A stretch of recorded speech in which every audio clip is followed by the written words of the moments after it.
Hello, so there are a couple of things that I want to talk about in regards to Onmyo magic in this demo that are a bit different from the alpha demo. There were some things that were just added into this demo that weren't in the alpha altogether. We're not complete as mages just yet. There are still some things that the devs are holding back, and I'll get into that a bit later on. But first, I wanted to start with just where you can find some of the spells early on in the demo. Starting with Water Shot. So this is the first area in the game that you start off in. It's level 6 area, so Tenryu River, you go to Hamamatsu Castle starting from the checkpoint here, and you just want to follow this road to the east.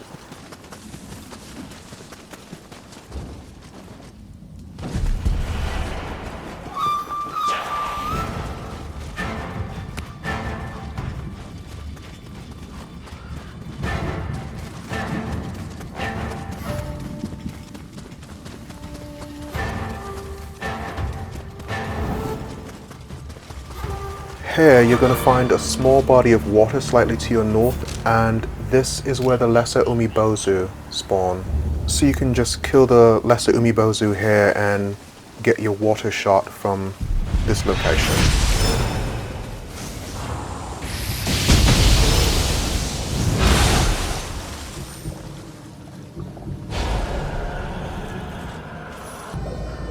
Next is Thunderstorm Shot, and the earliest I was able to find this was near the end of the demo actually, when you're inside of Hamamatsu Castle.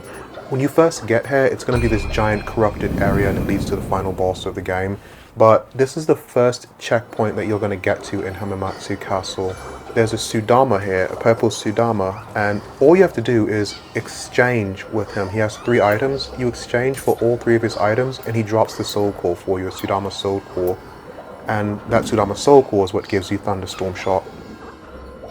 Next up is the Cutting Wind Talisman.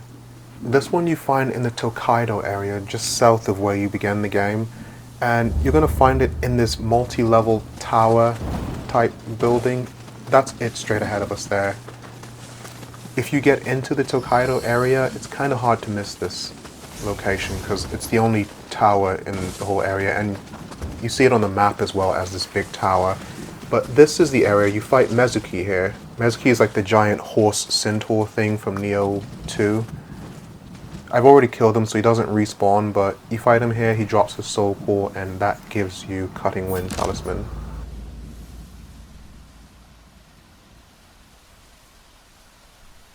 Next is Lightning Shot Talisman. So this is the first checkpoint from when you began the game. You just look to your west and you can just run straight to, you'll see this giant long neck hag looking creature, lady, yokai over here, and she roams this path straight in front of us. She just walks back and forth along this dirt road. You kill her and you get the Lightning Shot Talisman.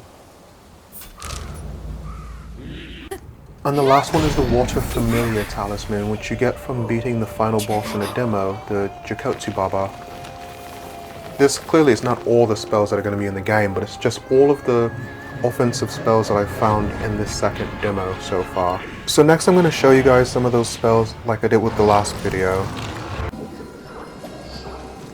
So I'm going to show Cutting Wind Talisman first because this one's a bit unique. It's not an elemental spell, it deals physical damage.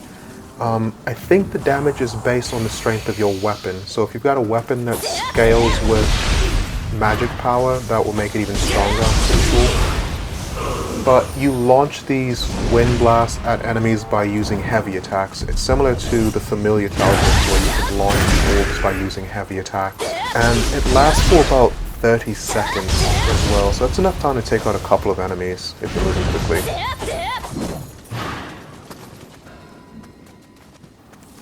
This is the Water Familiar. With all of the familiar spells, you launch these elemental orbs at enemies by doing heavy attacks, just like with Cutting Wind Talisman. You can also just do a little bit of damage by just being near enemies, since the orbs will hit the enemies that way too. It's not nearly as much damage as launching them with heavy attacks, but it's something.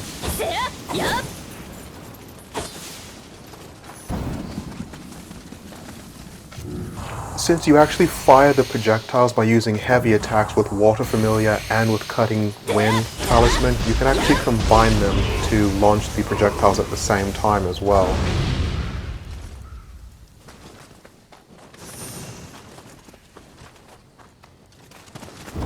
Oh, and let me show you guys Water Shot as well. I'll just use this other Gaki up here. So this is Water Shot. It's the same as in the alpha demo.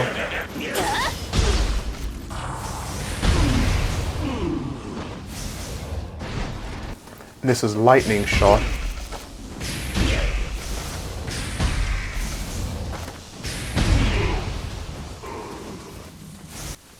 This is Thunderstorm Shot. So Thunderstorm Shot is kind of unique in that it was in Nioh 2. It deals more damage the larger your target is because it hits multiple times. The larger your target is, the more times you can hit them. So that's it for the spell showcase, but now I want to show you guys the options that we have in the Soul Core management system. Back in the alpha demo, there were these question marked out options, and I thought that they were additional Onmyo boxes. Well, now we know what these are. It's Resting Rights, Enhanced Soul Core, and Enhanced Guardian. I think of these options, Enhanced Soul Core will be the most significant for us because it's somehow going to strengthen the Soul Core, even if it just strengthens the stats. But maybe it might increase your spell count or something. Who knows right now? I'm not sure. But at least now we know what those options are, even though we can't use them in the demo.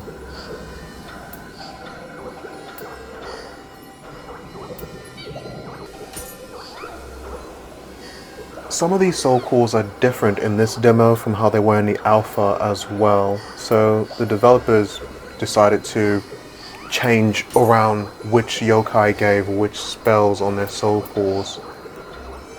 Let me see if I can show you an example. The Sudama Soul Core giving the Thunderstorm Shot as an example, like that wasn't in the alpha. And Jakotsu Baba, so in the alpha demo, Jakotsu Baba gave the Barrier Talisman, and in this demo, it gives the Water Familiar Talisman instead. There are a couple of other differences as well. The Inferno Oni B Soul Core is another one. In the alpha, that one gave Fire Familiar Talisman, and this one is just Fire Talisman, which puts a fire buff on your weapon. Ippon Datara is a yokai that just wasn't in the alpha at all. The alpha had the Wheel Monk instead, and in this demo, where the Wheel Monk was, there's Ippon Datara instead. Ippon Datara is a big hammer brother, it just jumps around with his hammer. So this is something that I found in this demo that would be really important for mage builds, is the Awakening passive. You find this when you get to the interim area. So from the interim area, you just turn around from the checkpoint that you start at and just run up these stairs here, and you talk to Saito Fuku. She's the Onmyo lady. She'll give you a mission, an Onmyo dojo mission, to just kill some yokai in this area that she sends you off to. You kill those yokai and you get the Awakening passive as your reward. You then just run back to any checkpoint or shrine and you can equip the Awakening passive there. Go into skill management and there it is. I've already got it equipped, but you would just check that off. And it makes a big difference. Like, this is spellcasting speed without Awakening. This is with Awakening. See the difference? In this demo, there are only 3 ways that I've seen that you can increase your Onmyo magic damage. One is just by leveling up with all of your points in magic. The second and third way are in these titles. So these titles, each one has 4 different buffs that you can get. The ones that affect us are the tactics titles, because we have Onmyo magic power, and the third one is subjugation, because it gives us elemental damage. So each of the other titles, they all have 4 different buffs that you can put points into as well, but the 2 that matter for us are tactics and subjugation.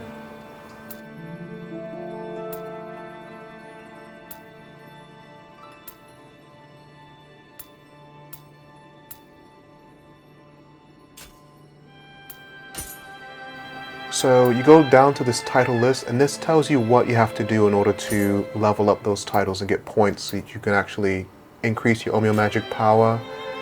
With tactics, it's just kill anything that has a bow, and with subjugation, it's just killing Gaki. So it's really easy to level up your Onmyo magic power and elemental damage this way. You're basically just gonna farm Gaki and anything with a bow.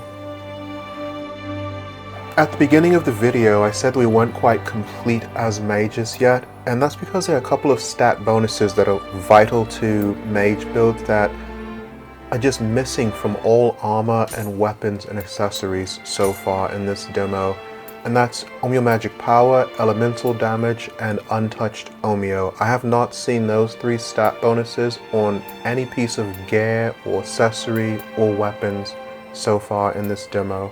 I'm just going to throw some armor and stuff on the screen so you guys can see for yourselves. The only offensive stat bonus I've found that affects Onmyo magic on any piece of gear has been Onmyo magic ki damage, which just increases the amount of ki it knocks off of enemies when you shoot them with spells. It doesn't increase your damage directly to their HP. And I know that the untouched stat exists because there was the untouched projectiles stat there that I just showed. So I've also seen untouched with other things like untouched sacred water and things like that. So I know the untouched stat exists, so I'm pretty sure that there would be untouched Onmyo. I think the devs are just holding back some stats from the demo.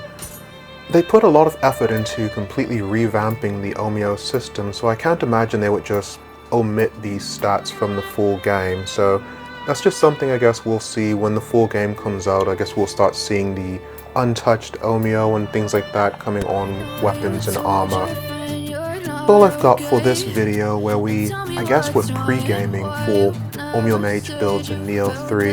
Well, thanks for watching, and see you guys in the next video in a few days when the full game comes out. But I've known you too long, it hurts to watch your blue eyes fade to gray as you fade away.